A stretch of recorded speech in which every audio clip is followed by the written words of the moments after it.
Primećujem da dosta ljudi živi neke živote koji su poprilično fiktivni, imaginarnog scenarija. Osim što ne žive svoje autentične priče, ono što izaziva jednu veoma, čak mogu da kažem i kontroverznu zbrku, je što se trude da žive živote koji nisu njihovi.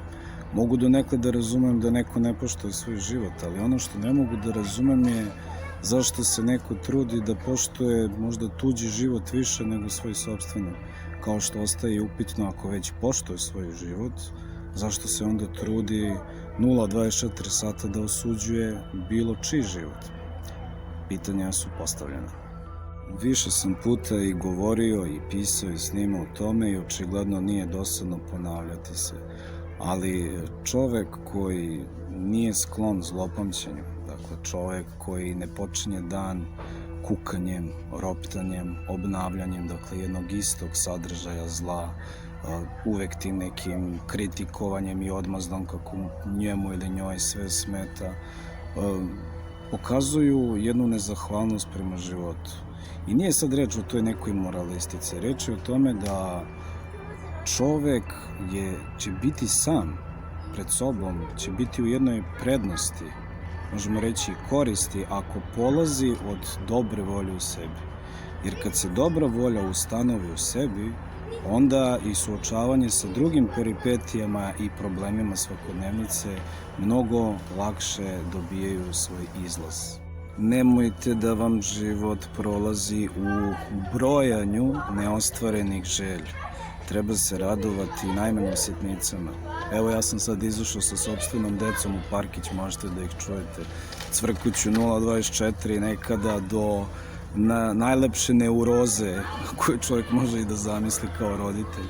Ali treba nekako biti skroman, polaziti dakle od dobre volje u najmanjim stvarima. Ako ste zahvalni, dakle svakoga dana na licima, momentima, događajima u kojima možete da malo otpočinete od uobičajenih ludila, želje su već ostvarene. Ne meri se čovek uvek tim primitivnim imovinskim stanjem. Mnogi su, ponavljam po 100. put, mnogi su mnogo toga zadobili, ali su propustili mir i radost.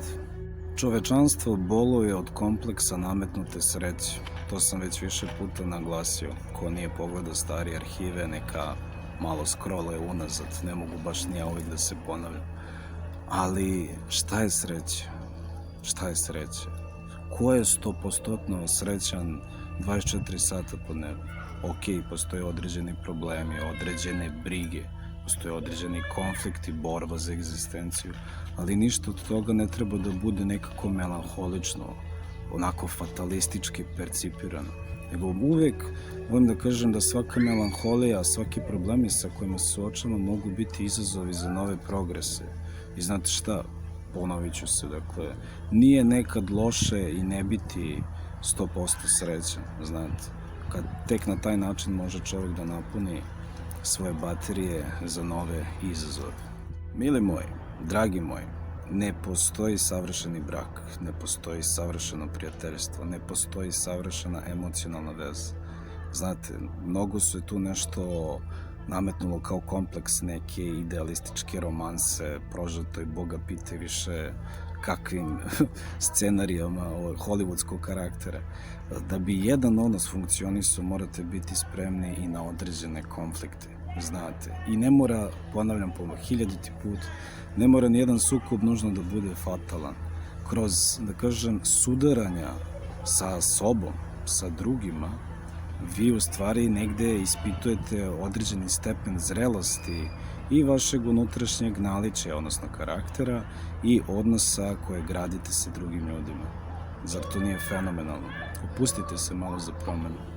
Ne znam za vas, ali ja se nekad osjećam baš kao vanzemaljac, kao da sam promašio i vek, i zemlju, i državu, i Bože sačuvaj.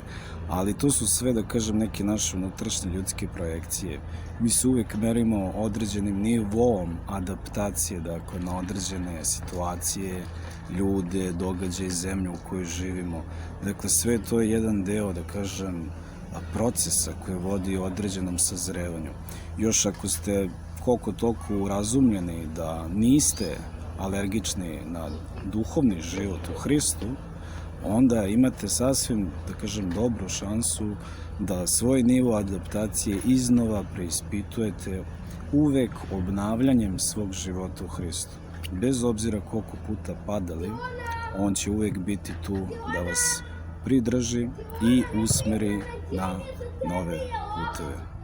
Čuvajte se od ljudi koji su u stanju od jutra do mraka da iznova i iznova obnavljaju svoju nesreću, svoju agoniju, da nabrajaju različite nepravde koje su im se desile u životu. Ja ne znam da li smo mi normalni kao narod, da li je to pitanje mentaliteta, kućnog vaspitanja, ali, dragi moji, sami stavite prst na čelo da li se može tako živeti. Gde to vodi? Mislim, samo se podhranjuje jedan isti negativan naboj, jedan negativan elektricitet u čoveku da ste nesrećni sopstvenim izborom. Svako ima svoju borbu, svako ima svoj krst, svako ima svoj problem. Nikome nije ništa nešto mnogo bolje nego vam. Možda je pravo zlo leži u jednoj drugoj činjenici, a to je večito upoređivanje sa svetom drugih, jer odatle kreće svako osuđivanje. Čovek može na mnogo načina da upropasti svoj život, ali ako mene pitate, tu nema izazova. Vi možete sve što hoćete. Realno, mislim, niko vas ne može u tome ograničiti, ali postoje određene posljedice. Ekscentrizam, gde može da vodi, dakle, ako ne umete da stavite određene kočnice i ako dolaze određene, da kažem, stavovi iz vaše riznice uma, to ne mora nužno da znači da ste vi 100% u pravu samo zato što dolazi iz, da kažem, unutrašnjosti vašeg bića. Ja volim, mislim, žao mi je, ali ja sam teolog i veroučitelj već 15 godina, volim da kažem, nije loše, znači ako već ne verujete u Boga sa kojim je najbolje konsultovati se, nije loše da imate makar jednog prijatelja od kojeg se ne plašite da uđete u sukob, da nekad čujete jednu drugu stranu, koliko god vam se to ne svidelo. Niko nije kriv ako nismo u nečemu uspeli. Šta god bio sadržaj, dakle, određene želje, određenog smisla koji smo negde možda u jednom trenutku uhvatili za onako jednu oazu, nedostignute sreće. Čovek mora da se kreće. Mi smo stalno u procesu, stalno u oscilacijama, stalno negde u usponima, a stalno negde i u padovima. Ništa od toga ne mora, dakle, da bude kritično u smislu da ugrožava trajno nečije biće, nečiju dušu, nečiji identitet. Treba prihvatiti svaki moment u svakom danu kao jedan autentičan izazov da se mi uvek na novi način ostvarimo i uvek na novi način osmislimo. Pa zar to nije predivno? Da imate čitavu jednu lepezu izbora koji ne moraju nužno biti negativni. Mislite o tome. Dragi moji, ne možete spasiti ceo svet. Ne možete, koliki god da je, da kažem, jedan maksimalistički kompas i želja vaše jedne neke moralne ili duhovne vrednosti koje držite za neko glavno načelo vašeg bića, ne možete da spasite ceo svet. Ne možete, ajde postavite sami sebi pitanje. Koliko sami sebe možete negde da spasite u određenim stvarima? Koliko radite na tome? Mislim, treba uvek, volim to 100 puta da naglasim, treba polaziti ne od svojih nekih vrlina, vrednosti koje smo negde zacrtali onako kao da smo stavili jamove, nego treba polaziti od svojih slabosti. A znate zašto? Zato što kad poznate svoje slabosti, onda poznajete i svoje ograničenja. A kad spoznate svoje ograničenja, onda dobro možete da znate dok u nekim stvarima možete da idete. Prst na čelo. Čovek se najbolje može videti kakav jeste kada nije, da kažem, vlasnik određenih afektivnih reakcija. Znate, to su oni momenti kad ne možete da predvidite svoje određene situacije i tad iz vas ispliva nešto grozomorno, koje neko, ajde da kažem, i čudovište koje niste ni znali da imate u sebi. I možda, to sam više puta naglašavao u nekim svojim zapisima, možda upravo te afektivne situacije, to nesvesno i to instinktivno nama, upravo baš u toj nekoj mikrosekundi u kojoj se projavilo iz nas može da pokaže svu čemernost i svu grozomoru kakvi možda mi zaista jesmo.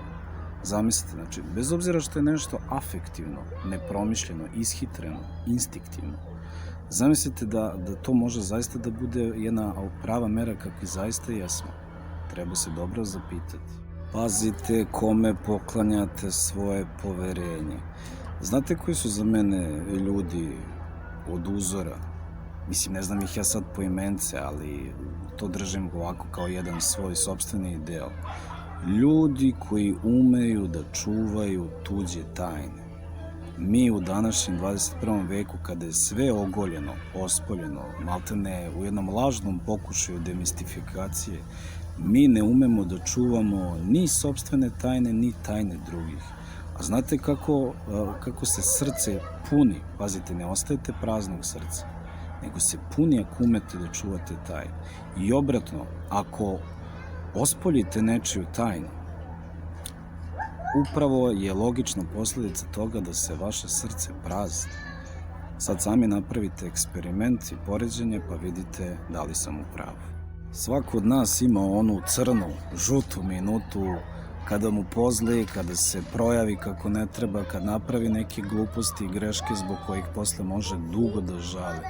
Ali ono što je ključno je pod jedan, da uvek imate moment i mogućnost pokajanja, što znači da možete da pokušate da sastavite stvari tamo gde su izgubile svoje prvobitno jedinstvo. I drugo, da uprkos takvim situacijama, te neprijatne situacije koje su se desile, ne moraju, mi zato volimo puno da dramimo, ne moraju da budu trajna definicija vašeg bića. Trajna definicija, dakle, vašeg moralnog i duhovnog identiteta. Pa ako već sad to znate, nemojte da gubite život na neke fragmente koji su do juče bili, a danas ih više nema. Čovek treba da se bori za onaj deo svog bića u kojem se osjeća najbolje, najslobodnije, najkreativnije. Ako se drugi ljudi, bez obzira da li su članovi porodice, familije, prijateljskog već i kakvog okruženja, protive tome, vi ne treba zbog toga da žrtvujete svoje stavove.